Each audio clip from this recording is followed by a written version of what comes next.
Hi guys, Dave and Pippa here again, out for another one of our walks.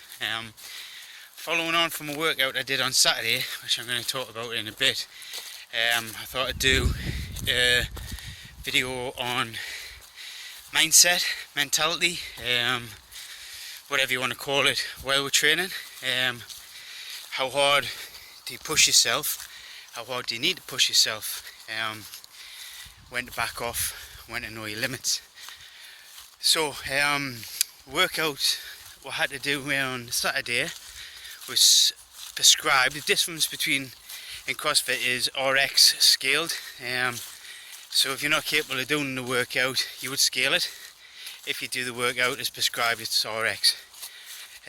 So the RX version of the workout was a 1.5 mile run, 30 snatches at 50k, another 1.5 mile run, 30 clean and jerks at 50k, another 1.5 mile run, then 21 reps, 15 reps, 9 reps of squat cleans at 50k and dips.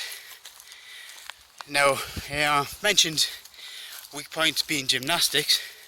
Running is definitely another weak point of mine, something I'm trying to work on. So with that in mind, I decided to scale the workouts back to just doing a mile run each time. Lee, my training partner, he did the 1.5 mile, still beat us. But yeah, that being said, it's still a big workout. It took us about 45 minutes in total to do. First run, set off, no problems. Got back, as soon as I picked the bar up, I felt the run in my legs straight away. Horrible feeling knowing that you've got 30 reps ahead of you, and then some more running, another 30, then some more running. But anyway, got through the first round, got through the next round, onto the third run.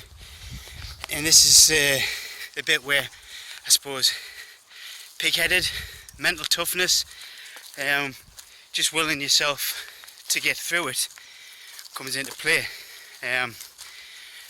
Doing that, then weight, and that run, trying to build that engine is necessary.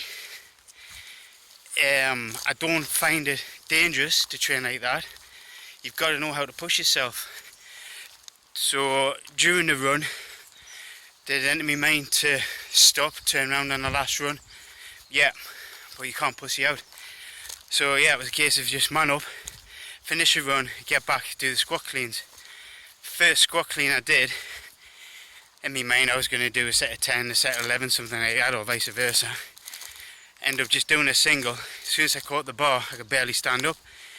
So I was like, right, give your head a shake. Set of 5, so I broke it down. Set of 5. Again, I think the whole gym heard us groan and whimper under that first weight. 50 kilos is nothing, but after all that running, it certainly felt like something. So that's where the mental toughness side of things had to take over. I suppose competing in CrossFit, you need to worry about that mental toughness, because a lot of the workouts do involve mediocre to light weights and just ploughing on, keeping on going. Obviously worrying about your form, keeping your form as good as you possibly can, which is going to save you energy and injuries, but you've still got to know how to work hard. That being said, do I train like that all the time? No. I think you've got to be smart. If you're squatting, if you're deadlifting, Olympic lifting, anything, once you're getting up near your max weights, you have to be smart with it. You have to do what you can do, but that's not an excuse not to train with intensity. Intensity is probably a big thing that a lot of people don't train with. I'm not saying that every time you come out of the gym you have to be done in, your legs have to be short, your upper body have to be short, you've got to crawl out, but you should be able to train to get yourself to that state when need be. It's definitely something that's lacking in a lot of people. Balls to the wall training, you've got to be able to do it, but like I say, there's a time and a place. Doing it with heavy squats, heavy deadlifts, you've got to be sensible. You've got to train sensible, but you've also got to be able to train with intensity. As someone once said to us, there's only 5% of people who train with maximum intensity to get something out of that program. Realistically, every time I'm in the gym, am I training in that top 5%? No. I'd like to think I can't train in that top 5%. I'd like to think sometimes people see us training and think, geez, I wouldn't like to join in with that. You know, that's I think where you've got to get the mindset, and you've got to be able to switch, especially in CrossFit, from doing what you do day in, day out, to be able to switch it on, be able to find where that horrible place is and get through it. That's not the ideal way to train, I don't think.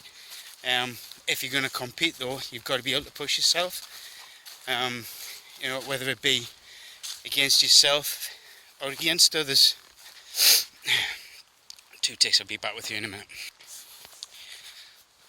Sorry about that. So that being said, I suppose no matter what you're training for, bodybuilding, running, swimming, cycling, everything's a case of you've got to put the groundwork in, which is done at intensity, but you know, not necessarily putting yourself to bed every time you train. Even I suppose when I was racing downhill on the mountain bikes, sometimes you'd think that feature's a bit gnarly, I don't want to hit that, and that jump's a bit big. I know definitely for sure I did a season in New Zealand. There's a lot of stuff I hit in race runs that I probably wouldn't have in practice, but when you're competing, you've got to do that extra bit. It's the same as bodybuilding, you know, the diet to get down to stage competition ready. You know, it's that extra step above the training you're going to do, the pain you're going to put yourself through, you know, countless sets, you know, breaking the muscle down, getting it to grow big. You know, it doesn't come easy, and if you're not training with intensity, you're never going to get it. Same with running as well, I suppose. You know, 100-meter sprinters, I dare say, they put themselves to bed every time they train. You know, albeit different distances, different intensities, I dare say they're hitting a wall at some point, and it's knowing how to push through that wall. I heard a great story once about some road cyclists. Don't know how true it is, but apparently they used to train with a harness attached, and they'd push themselves until they blacked out sprinting. It's not something they would do a lot, but maybe do it another month, 2 months later, see if they could go any further, any harder. But it's obviously getting that body used to working at that extra intensity. And there's only one way to, I suppose, push your body to do that. You've got to find out how hard you can go. And then 10 to 1, there's always another gear. There's always something else you can find. There's always another 3 or 4 reps if you're doing a Metcon. There's always running a little bit faster if you're doing a sprint. It's just a case of finding what's inside your head to make you go a bit harder. I'm quite fortunate, I'm pig-headed, I suppose, which is probably why I enjoy the CrossFit side of things so much. Because I do like to push myself, I do like to find that, I don't know, that dark place, if you want to, without sounding too cheesy, and to get there, you know, knowing that you've pushed as hard as you can,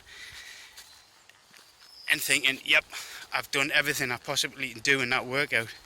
It's even more so competing. I was just talking to somebody the other day who's just done a competition.